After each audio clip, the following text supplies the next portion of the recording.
안녕하세요. 저는 경기도에 살고 있는 30대 여자입니다.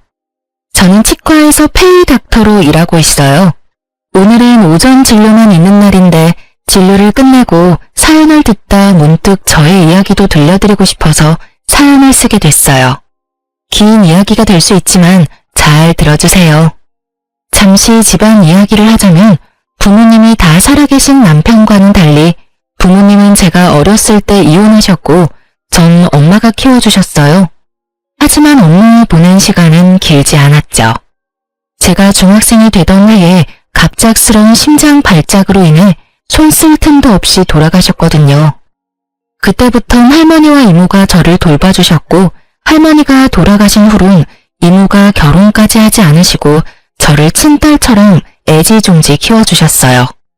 사실상 전 고아였지만 이모의 넘치는 사랑을 받으며 고아라는 서러움 없이 잘 자랄 수 있었어요. 전 치과 의사가 되었고 선배 병원에서 페이 닥터로 지내고 있었죠. 그러던 어느 날 친구가 불러 나갔는데 그곳엔 친구의 지인들이 있더라고요. 그 자리에 남편이 있었고 대학 교수님이라고 하더군요. 첫 느낌은 나쁘지 않다 정도였어요. 술 한잔하며 이야기하다 보니 말이 잘 통한다고 느꼈고 남편 역시 그렇게 느꼈는지 자리가 끝날 때쯤 저에게 연락처를 물어보더군요. 저 역시 남편이 괜찮았던지라 연락처를 주었고 그렇게 연락을 주고받던 저희는 연애를 시작하게 되었습니다.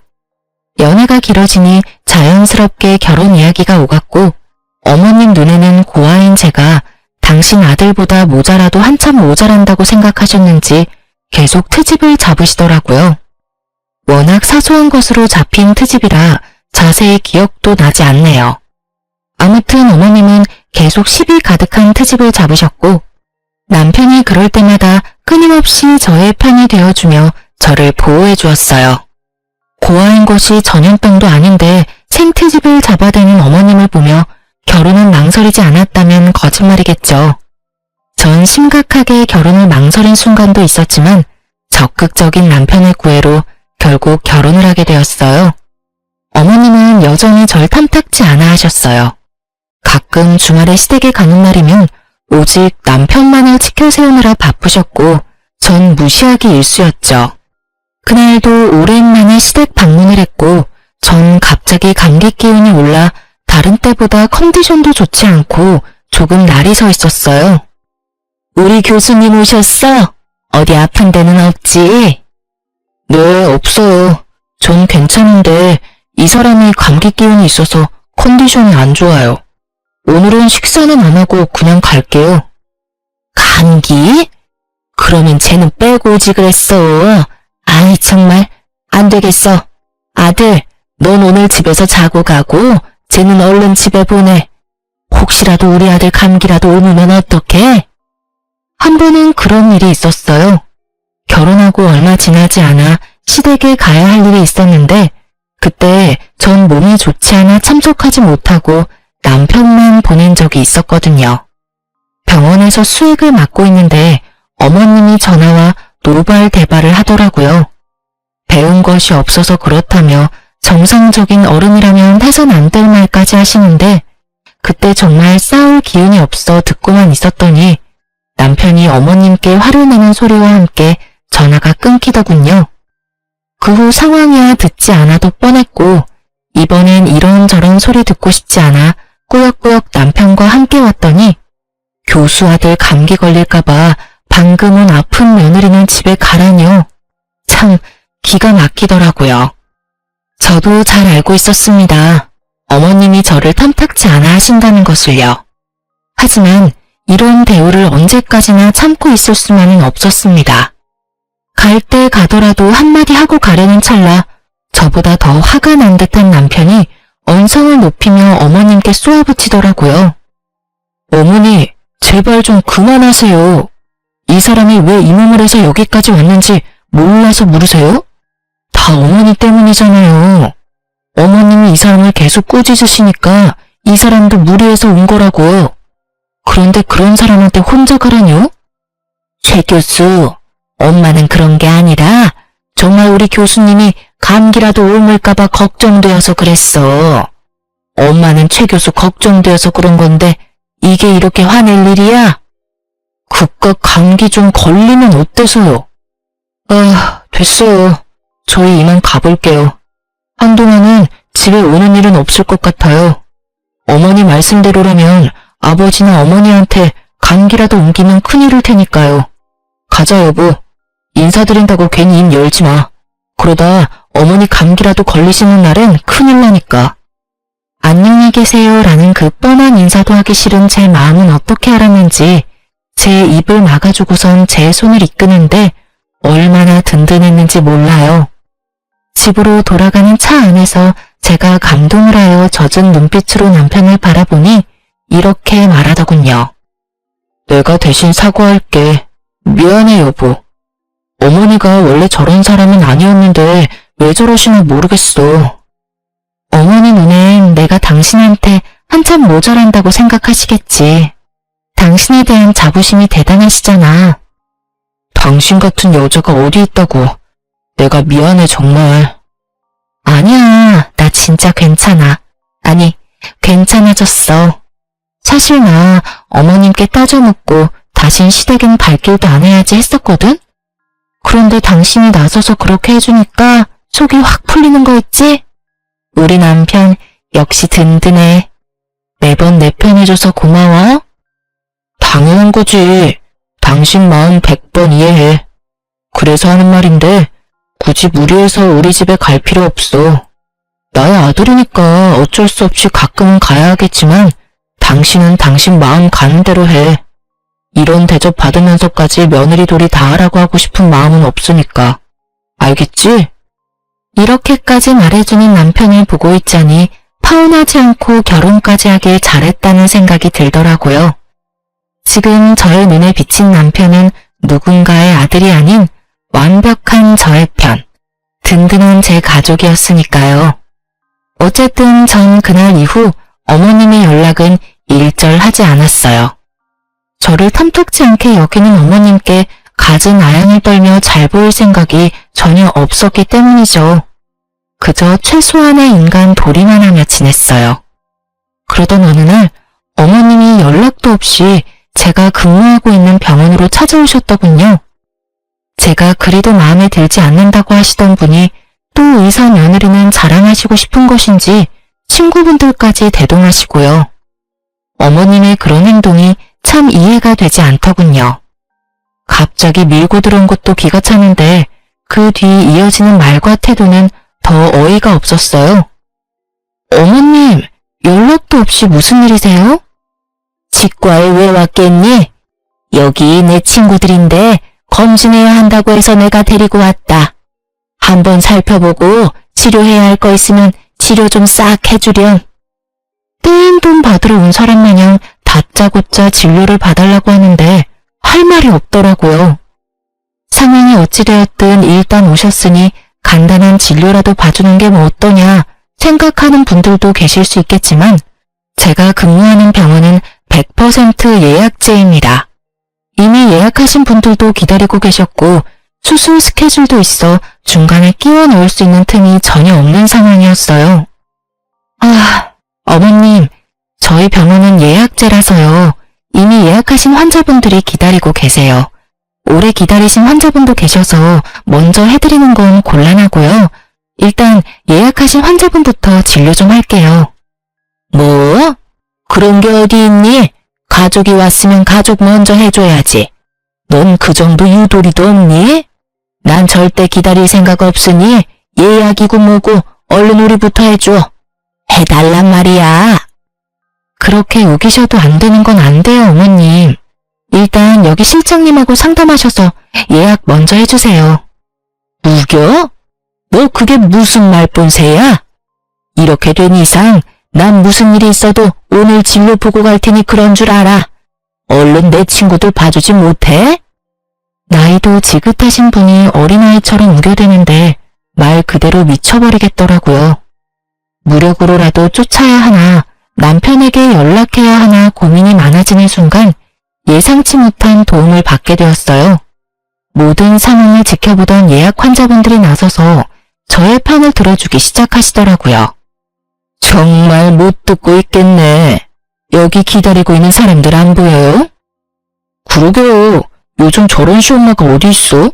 며느리 일하는 병원에 와서 이런 행패가 어디 있어? 난 다 모르겠으니까 순서나 꼭 지켜주세요. 다 아파서 오는 사람들인데 가족이고 나발이고 그런 게 어디 있어요? 그러니까요.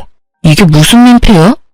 의사 며느리 업고 다녀도 모자랄 판국에 일하는 직장까지 찾아와서 나 같으면 당장 이혼하지. 저걸 어떻게 참아?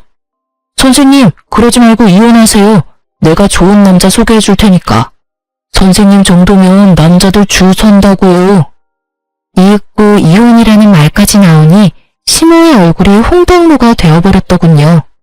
상황이 이렇게 돌아가자 시모는 아무 말도 하지 못하고 친구분들이 나서 거듭 죄송하다고 하며 시모를 끌고 나가시더라고요. 그 후로도 환자분들이 제 편을 들어주시는데 민망하기도 하고 통쾌하기도 했어요. 그렇지 않아도 바쁜데 시모와 신랑이로 시간이 더 지체되었던 터라 정신없이 쉬지도 못하고 진료 마치고 집으로 돌아가는 길, 시모한테 연락이 엄청 많이 와 있더라고요. 전화도 전화였지만 문자도 엄청나게 와 있더군요. 물론 내용은 떠올리고 싶지도 않은 내용이었고요. 전 대꾸할 가치도 없는 연락을 가뿐히 무시하고 무거운 몸을 이끌고 집으로 향했어요. 오늘 참 고단한 하루였다고 생각했는데 저의 고단한 하루는 이제 시작이었더라고요. 현관문 앞에 도끼로 가득한 시모가 절 기다리고 계셨으니까요. 넌 왜 이제 오는 거야? 전화는 왜 안 받아? 아니, 도대체 최 교수한테 뭐라고 했길래 비밀번호를 못 알려준다고 그러는 거니? 네가 뭔데 내가 이런 수모를 겪어야 해? 이게 무슨 망신이냐고. 이렇게 쏟아내던 시모는 제가 가까이 다가가자 다짜고짜 뺨을 날렸죠.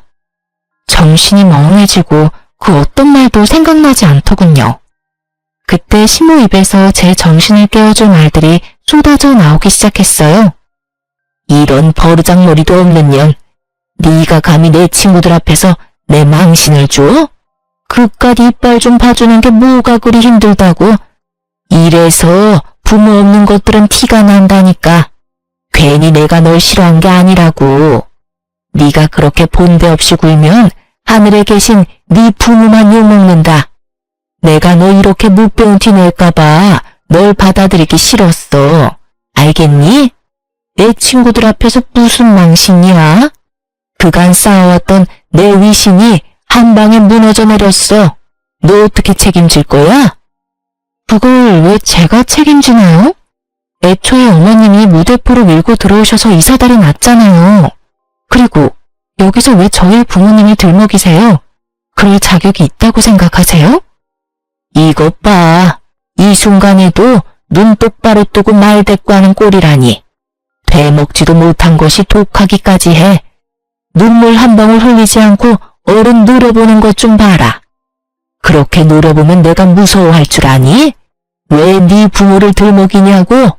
내가 불쌍해서 그런다. 이런 것도 자식이라고 낳고 기뻐했을 네 부모가 불쌍해서 그래. 이 말 같지도 않은 폭언들을 듣고 있는데 정말 어른만 아니면 욕을 하며 딱이라도 때려버리고 싶더군요. 머리 끝까지 화가 올라 온몸이 부들부들 떨리면서 이성의 끈이 끊기려는 순간 다급히 다가오는 발소리가 들렸고 이내 제 앞을 막아서는 남편의 뒷모습이 보이더라고요. 그리고는 정신을 차렸을 땐 절규 소리와 함께 남편의 손에 끌려가는 시모 모습이 보이더군요. 무슨 잘못을 했을까? 도대체 무슨 잘못을 했길래 뺨까지 맞고 이런 말까지 들어야만 했을까? 이런 생각들만 가득했어요. 도무지 이해되는 것이 단 하나도 없었죠. 전 옷도 갈아입지 못한 채 소파에 멍하니 앉아 있었고 남편이 들어오더군요. 여보, 괜찮아? 어디 봐봐. 여기지? 많이 아팠지? 여보, 나 진짜 이해가 되지 않아. 내가 그렇게 잘못한 거야? 이런 취급을 받을 만큼? 아니야, 절대 아니야. 그런 생각은 하지도 마. 당신 잘못은 조금도 없으니까. 앞으로 우리 집엔 가지도 말고 오는 연락도 받지 마. 아예 차단해버려. 맞은 데는 어때? 아, 진짜 너무 속상하다. 내가 좀 더 일찍 왔어야 했는데 미안해. 남편이 걱정스러운 말을 듣고 있는데 그제야 눈물이 나더라고요. 한 번 터진 울음은 멈추지 않았고 남편의 품에서 한참을 울다 잠이 들었어요. 그날 이후 시댁에선 아무런 연락이 오지 않더군요. 남편의 말론 결국 모든 일들을 아버님께 말씀드렸다며 화가 많이 나신 아버님이 시모를 크게 혼내셨다고 하더라고요. 시모가 잠잠해지니 제 삶이 다시 평화로워지더군요. 평화롭다 못해 조용하기까지 했어요. 조용하면 사고 친다더니 그 말은 애들한테는 해당하는 이야기가 아니더군요. 전혀 예상치 못한 장르가 제 인생에 끼어들고 있었으니까요. 그날도 다른 날과 똑같은 날이었어요. 오전 진료만 있는 날이라 다른 날보다 이른 시간에 집에서 나섰고 그런 저에게 샌드위치까지 만들어 챙겨주는 다정한 남편. 모든 것이 완벽했어요. 진료가 시작되었고 그 환자분이 제 앞에 나타나기 전까지는요.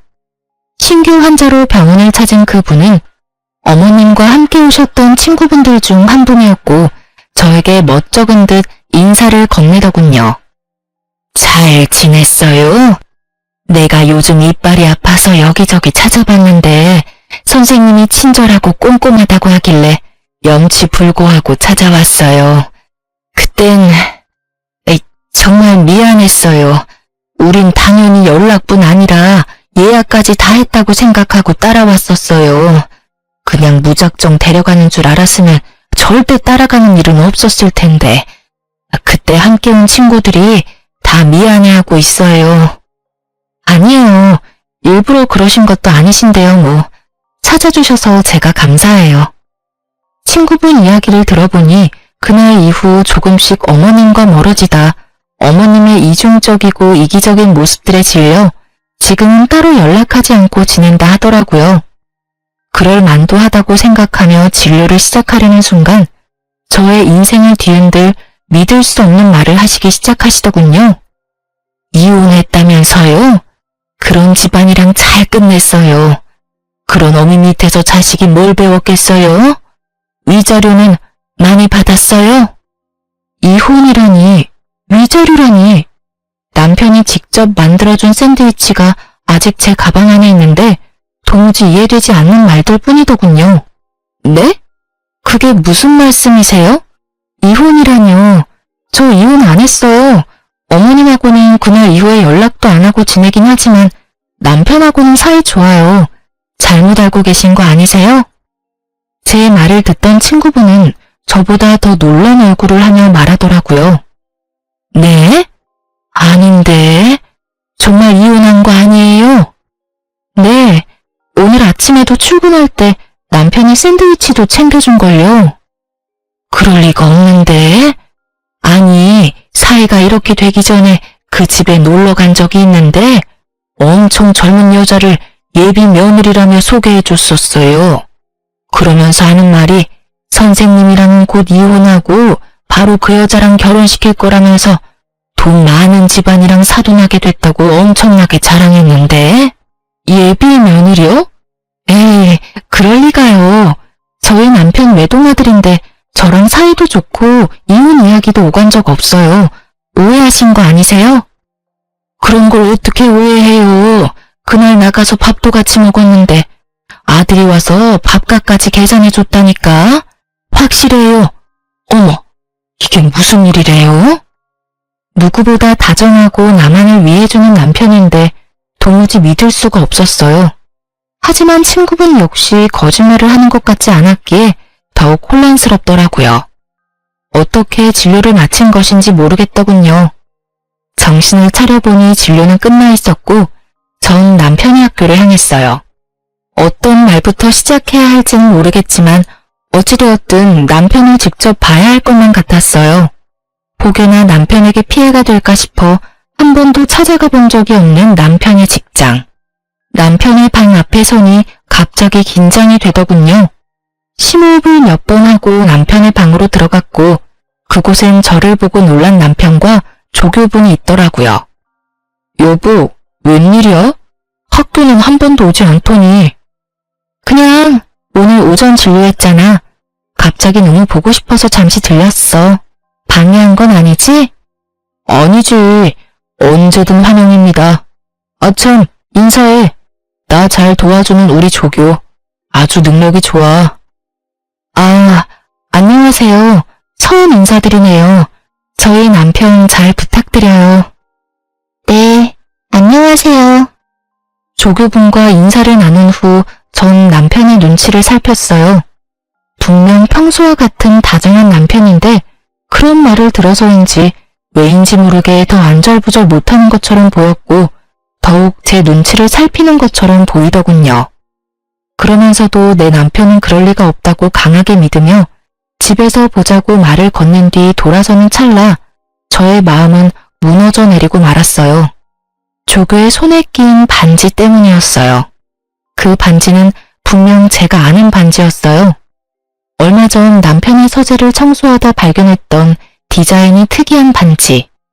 디자인이 워낙 평범하지 않아 정확히 기억하고 있었어요. 곧 다가올 두 번째 결혼 기념일을 대비해 남편이 특별히 절 위해 준비한 깜짝 선물이라고 생각했었기에 더욱 잊을 수가 없었죠. 전 최대한 태연한 척하며 그곳에서 나와 집으로 돌아왔어요. 반지를 보고도 이때까진 모든 것을 부정했던 것 같아요.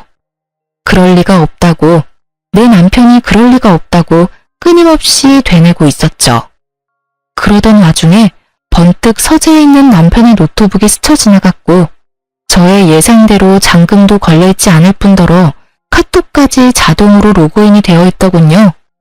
평소 제가 워낙 이런 것에 관심도 없었고 제가 남편을 얼마나 신뢰하고 있는지에 대해 누구보다 남편이 더욱 잘 알고 있으니 남편도 방심했던 거죠. 저는 아주 천천히 단 하나도 놓치지 않고 대화들을 살펴보았고 학교에서 보았던 조교와의 대화를 발견했어요. 대화의 내용은 외도를 증명하기에 부족함이 없는 더러운 내용들이 가득했고 친구분의 말씀대로 이미 시댁을 오가며 결혼한 사이처럼 지내고 있더군요. 25살, 상간녀의 나이였어요. 보기에도 젊어 보인다고 했는데 정말 어리더군요. 모든 내용이 경악 그 자체였지만 가장 저를 화나게 했던 건 이모에 대한 멸시였어요. 상견례 날 이모는 상견례 장소가 주차하기 힘든 곳이란 걸 아시곤 2대의 차 중 경찰을 끌고 오셨었고 그것을 본 남편이 이모를 대놓고 무시하고 있더라고요. 상견례 때 옷은 그런 대로 차려입었길래 그래도 돈은 좀 있는 집안인가 했더니 상견례 끝나고 보니까 경차 타고 가더라니까. 내가 얼마나 황당했는 줄 알아? 아마도 그 옷도 다 빌려 입었거나 짝퉁일 거야. 다시 생각해보니까 가방도 좀 조잡했던 것 같기도 하고. 그러게 왜 그런 고아랑 결혼했어? 만나다 보니까 그렇게 됐지. 그렇게 없는 집인 줄 몰랐다니까. 그러면서 꼴에 치과 의사라고 콧대는 얼마나 높은지. 어머니는 어머니대로 날리고 와이프는 와이프대로 날리고 나도 중간에서 지쳤어. 손이 떨리더군요. 저렇게 생각하는지는 꿈에도 몰랐으니까요. 평소 이모한테 저보다 더 자주 연락하고 잘하던 사람이 바로 남편이었어요. 그렇기에 제가 받은 충격은 더욱 컸죠. 정말 상상도 못한 일이었어요. 남편은 외박은커녕 늦는 법이 없었고 주말 역시 온종일 저와 시간을 보냈었으니까요. 상대가 학교에서 늘 함께하는 조교라는 사실을 몰랐다면 아마 전 끝까지 아니라고 남편을 믿어줬겠죠. 전 떨리는 손을 겨우 진정시키고선 대화 목록들을 다 살펴보았고 경악스러운 것은 여기서 끝이 아니더군요. 어머님과 나눈 대화도 남아있었는데 그곳엔 저에게 앞으로 절대 연락도 하지 말고 오늘 한 이야기는 절대 아버님에겐 티내지 말고 기다리라고 하더군요. 만나는 여자애는 조만간 보여주겠다고요. 날짜를 보니 어머님이 제 뺨을 날린 날이었는데 내용을 보아하니 그날 집으로 모셔다 드리며 외도 사실을 알린 것 같더군요. 충격에 빠진 제 머리와는 달리 손은 부지런히 대화 내용을 저장하고 있었고 전 증거를 더 모으며 때를 기다리기로 했어요. 그러면서 이모에게 모든 사실을 알렸죠. 이모, 내 남편, 아니, 이 빌어먹을 놈이 바람 피우고 있어. 그것도 25살 조교랑. 자세한 이야기는 만나서 이야기해 줄 테니까 우선 내가 뭘 해야 하는지부터 말해줘. 뭐? 그게 사실이야? 이 새끼를 진짜. 너 모은 증거 이모한테 다 보내고 사소한 거라도 다 모아놔. 내가 그놈 가만두지 않을 테니까. 이모는 이모대로 전 저대로 이혼을 준비하기 시작했어요. 전 아무렇지 않은 척 남편을 대했지만 생각보다 그건 참 힘든 일이더라고요. 특히 한 침대를 쓰는 것만큼은 도저히 할 수가 없어 가짜 기침을 해대며 감기를 핑계로 각방을 쓰자고 했어요. 여보, 나 아무래도 간호사한테 감기가 옮았나 봐. 컨디션도 심상치 않은 게 독감으로 이어질 것 같은데 한동안은 우리 각방 쓰자. 혹시나 당신까지 아프면 큰일 나. 아무리 그래도 각방은 좀 그렇지 않을까? 가족이라곤 우리 둘뿐인데 둘 중 한 사람이라도 멀쩡해야 병간호를 하지. 그렇긴 하지. 알겠어.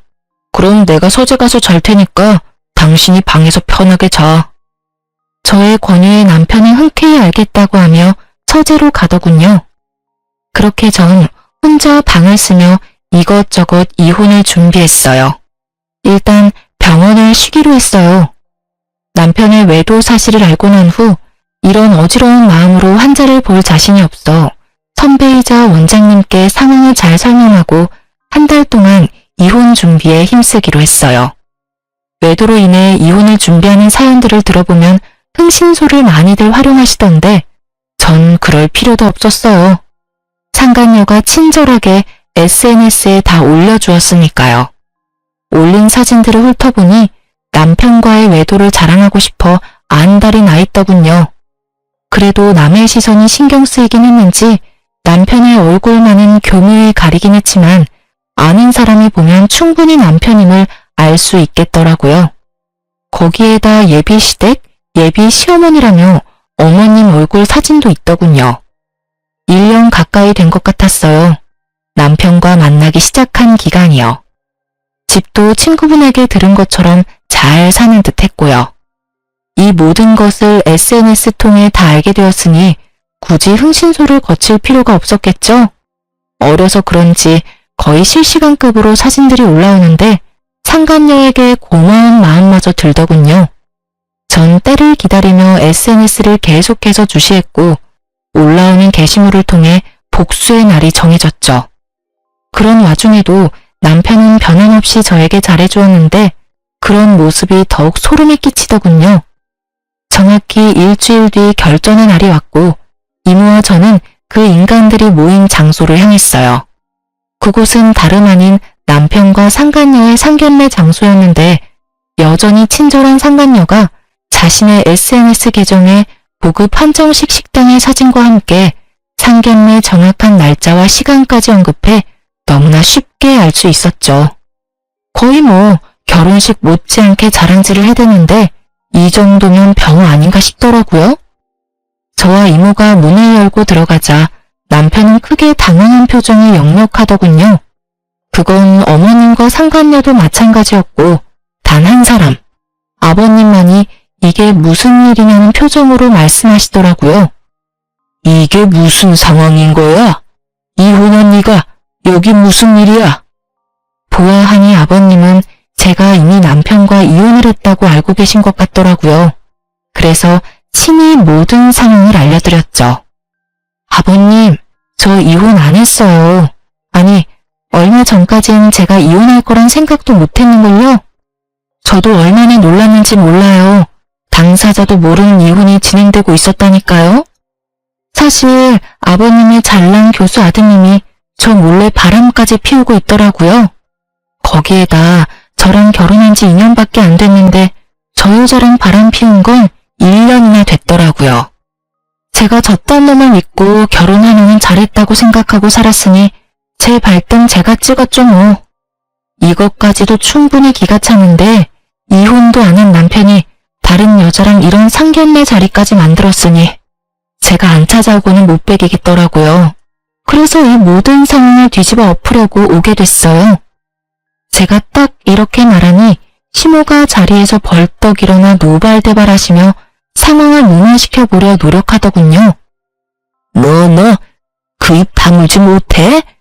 여기가 어딘 줄 알고 찾아와서는 헛소리야. 여보, 저 물건 말 믿지 말아요. 아니, 듣지도 말라고요. 사돈, 들을 필요도 없는 말입니다.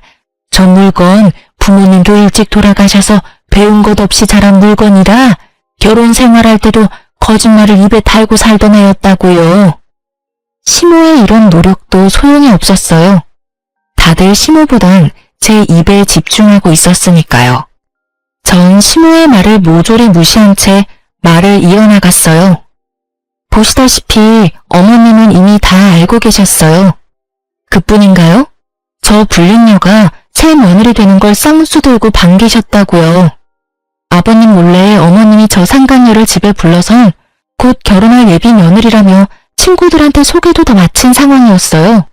이혼도 안 했는데 저는 이미 이혼율 만드셨던데요. 일단 상견례부터 잘 마무리하고 나서 무슨 수를 써서라도 이혼하면 될 거라고 생각한 것 같은데 아버님 참 대단하지 않나요? 그런 말도 안 되는 계획으로 이런 대범한 짓을 벌인 거 말이에요. 제 말을 집중해서 들어주시던 아버님은 제 말이 끝나자마자 화를 내시기 시작했고 이내 상견례장을 박차고 나가버리시더군요. 이 말이 전부 사실이야? 아니에요 여보. 제 말 좀 들어봐요. 아버지, 다 오해세요. 제발 진정 좀 하세요. 이런 인간 같지도 않은 놈이 감히 이딴 짓을 해? 이게 무슨 집안 망신이야? 두 사람 다 나한테 할 말이 많은 것 같은데 그 말들은 집에서 이야기하도록 하지. 여긴 두 사람이 저지른 일이니 두 사람이 알아서 해결하고 와. 그렇게 아버님이 떠나시고 남은 사람은 상간녀와 상간녀의 가족들 그리고 저와 이모의 시선을 한 몸에 받고 있는 시모와 남편 눈뿐이었죠. 그렇게 저와 이모는 매서운 눈빛을 두 사람에게서 거두지 않았고 상견례 장소엔 정적만이 흐르고 있었어요. 그 순간 상간녀의 아빠가 다가와 이모에게 고개를 숙이며 인사를 건넸어요. 안녕하세요 선배님. 오랜만입니다. 그래 김 검사 잘 지냈어? 잘 지냈냐고 하기엔 상황이 좀 그렇긴 하네. 그러게요. 이런 상황이 선배님을 만나게 될지는 상상도 못했는데 제가 참 면목이 없습니다. 네, 사실 남편이 그렇게 무시하던 이모는 과거 검사였어요. 엄마가 돌아가시고 저를 맡아 키워주시던 할머니마저 돌아가시고 난 후 이모는 절 도맡아서 키워주셨고 제가 고등학교에 입학하던 해에 본격적인 공부 뒷바라지를 해주겠다며 일을 그만두셨던 거였어요. 그 후 변호사 사무실을 차리셨고 최소한의 의뢰만을 받으며 저에게 온 신경을 쏟아주셨었죠. 상간녀의 아빠는 그런 이모의 후배였어요. 사실 저도 이런 인연까진 몰랐던 터라 놀라웠는데 시모와 남편놈은 놀람을 넘어서 핏기가 사라진 얼굴로 냉수만 계속 들이키고 있더군요. 면목은 무슨, 미리 말 못해줘서 미안해. 사실 우리 조카가 김 검사 딸 사진 보여줄 때 진작 알았어. 김 검사 카톡에 딸 사진이 많잖아. 그래서 진작 알았는데 차마 미리 말을 못하겠더라고. 많이 놀랐지? 세상 참 좁아. 이렇게까지 엮이는 걸 보면 말이야. 그러게나 말입니다. 그런데 선배, 딸아이 말로는 집안끼리 격이 맞지 않아 자주 부딪히다 이혼까지 하게 됐다고 하던데 이해가 잘 되지 않네요. 선배네 집이 격이 맞지 않을 리가 없을 텐데요. 그게 나 한동안 백수로 지내고 있을 때 우리 조카가 결혼했었거든. 조카 시집도 간다고 하고 이제 의뢰나 왕창 받아볼까 해서 사무실 이전 준비하면서 놀고 있을 때라 내 직업이 뭔지 몰랐을 거야. 거기에다가 상견례 자리에 경찰을 끌고 갔더니 그 모습을 보고 가진 것 없는 집안이라고 생각했겠지. 아무리 그렇다고 한들 바람 피우는 것도 어이가 없는데 뭐? 우리 조카가 이혼을 해? 내가 지금 어떤 마음으로 저 인간을 살려두고 있는지 김 검사는 상상도 안 될걸? 충분히 상상되는걸요. 저도 지금 생각 같아선 어디 하나 분지르고 싶은 걸 겨우 참고 있으니까요.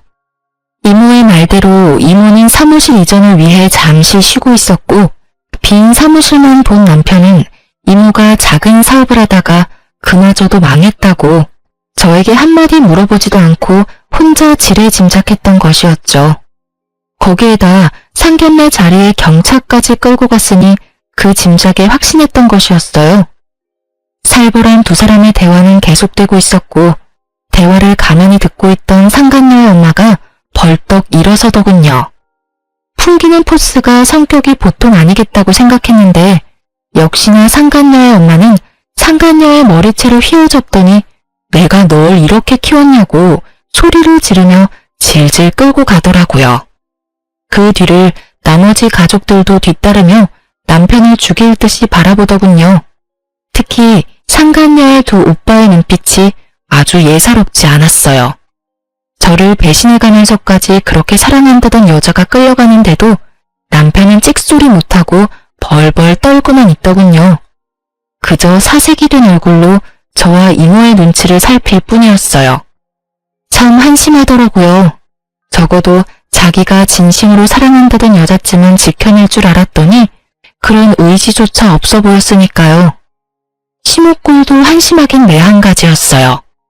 텅 빈 눈동자로 망연자실이라도 한 듯 바닥에 주저앉아 혼이 나가 있었으니까요. 상간녀를 비롯해 상간녀의 가족들이 모두 사라지고 나서야 정신을 차린 남편놈이 갑자기 무릎을 꿇고 빌기 시작하더라고요. 여보, 내가 정말 잘못했어. 내가 당신을 얼마나 사랑하는지는 누구보다 당신이 더 잘 알잖아. 그래, 사랑했지. 아니, 사랑한다고 알고 있었지.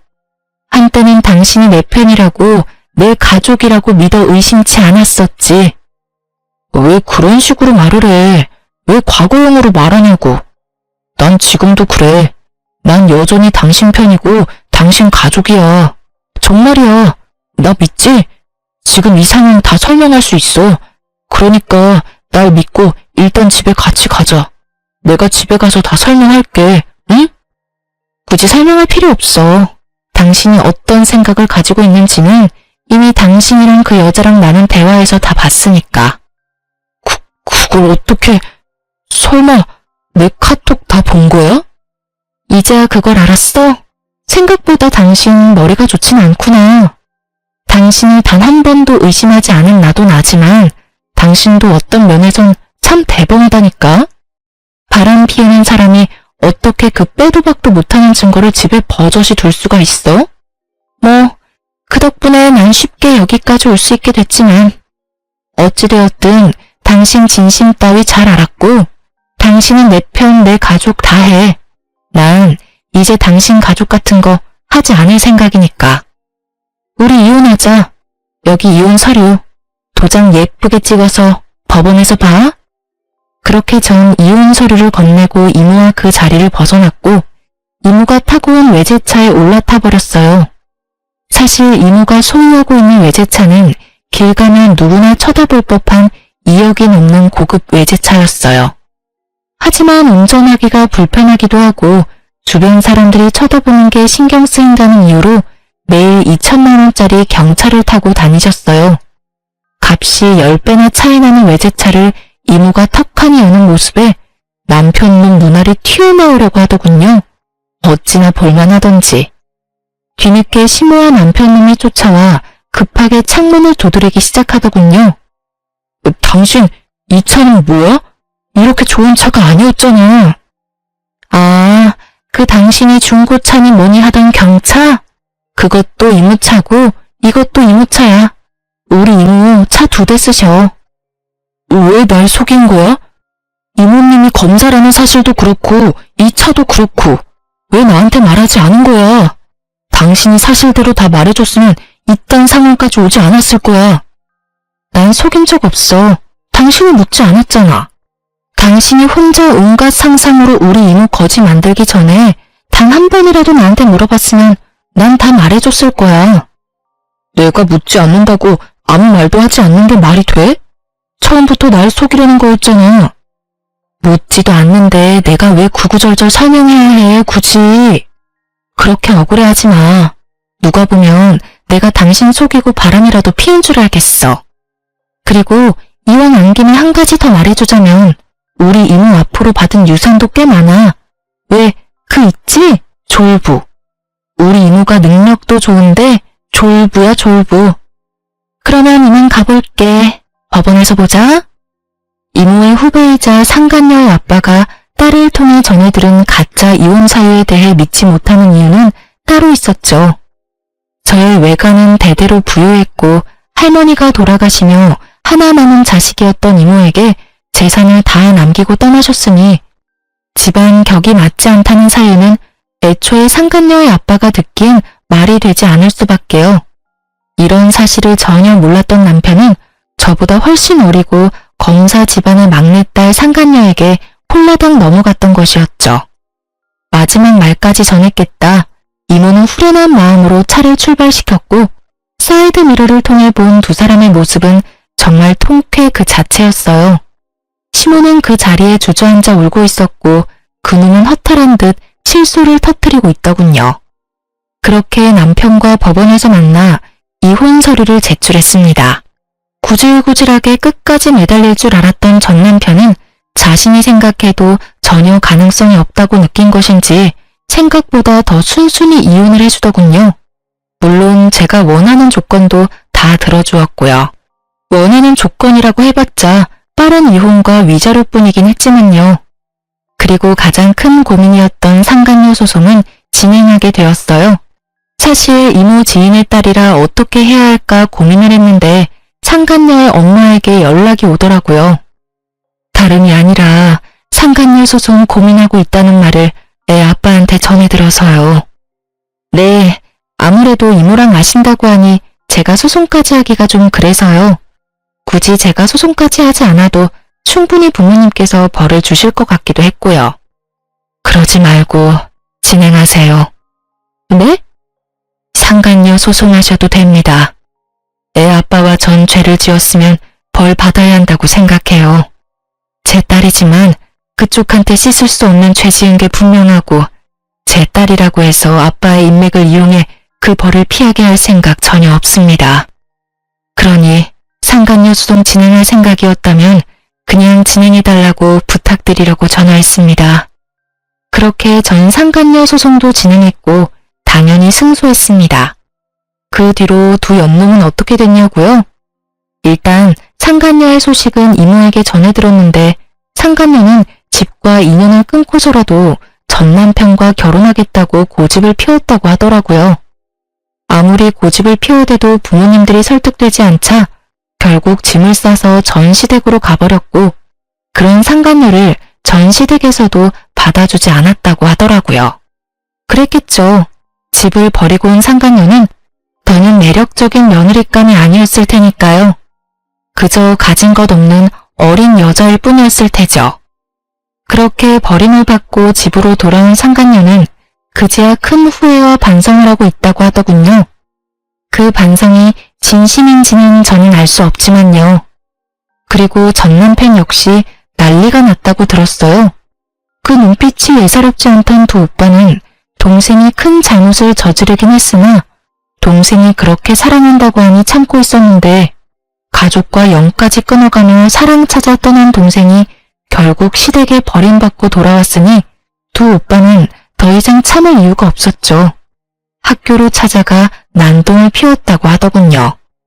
그 덕분에 조교와의 외도 사실이 학교에 소문이 쫙 나버렸고 전 남편은 볼 것도 없이 보직해임이 확정된 상태라고 하더군요. 다른 것도 아니고 조교와의 불륜 스캔들이니 그 소문을 잠재울 순 없을 테니까요. 전 치과에 다시 출근했고 이혼 의사 확인서도 제출했네요. 비로소 그 끔찍한 인간과 호적도 따로 쓰게 되었어요. 전 이혼하기 전과 다름없이 잘 지내고 있어요. 며칠 전 저의 은인과도 같은 친구분이 치료를 마무리하시기 위해 오셨는데 이번엔 통쾌한 소식을 가지고 오셨더라고요. 전 시모도 이혼당하게 생겼다며 저보다 더 신나서 말씀하시더군요. 글쎄, 미순이도 이혼당하게 생겼잖아요. 그 자랑자랑하던 교수 아들이 그 대단한 교수직에서 잘렸잖아요. 그때도 난리였다지. 왜 그런 소문은 얼마나 빠르게 퍼져. 그년 오빠들이 학교로 찾아와서 아주 죽기 직전까지 패놨다고 하던데. 그 꼴을 본 미순이 남편이 꾸역꾸역 참고 있던 화가 폭발해서 둘 다 내쫓아버렸대요. 그 동네 사는 다른 친구가 말하기론 신발도 제대로 못 신고 쫓겨나서 울고불고 빌고 난리였다는데 내가 그 꼴을 직접 못 봐서 얼마나 원통하던지. 그나마 미순이 옹호하던 친구들도 상황이 이렇게 되니까 혹시나 자기한테 빌붙을까봐 다들 연 끊고 지낸다고 하더라고요. 그러게 귀한 남의 자식한테 그딴 짓 하는 게 아니지. 벌 제대로 받았어요 아주. 이야기를 듣고 있는데 그야말로 완벽한 결말이라고 생각했네요. 전 친구분께 끝까지 감사하다며 제 진심을 전했어요. 이분이 아니었다면 전 감쪽같이 남편의 소름 끼치는 연기에 속아 이혼당하는 그 순간까지 손 한 번 쓰지도 못하고 꼼짝없이 당했을 테니까요. 그것뿐인가요? 그 연놈이 행복하게 살아가는 꼴을 지켜만 보고 있었을 생각만 해도 오장육부가 뒤틀리는 기분이네요. 어쨌든 전 진심을 전하며 또 치료할 일이 있으시다면 꼭 연락 달라고 했어요. 물론 비용은 받지 않았어요. 제 사비라도 들여 치료를 해드릴 생각이었는데 모든 사실을 알고 있는 원장님이 왜 제 돈을 쓰냐며 그분은 앞으로 평생 진료 공짜라고 해주시더군요. 남편 하나 잘못 골라서 그렇지 제 주변엔 저를 사랑하고 아끼는 사람이 많았구나 하고 깨달았네요. 요즘 전 이모의 옆집으로 이사해서 거의 함께 살다시피 하고 있어요. 끼니도 함께 해결하고 이모가 제 집으로 와서 잠도 자주 자고 가고요.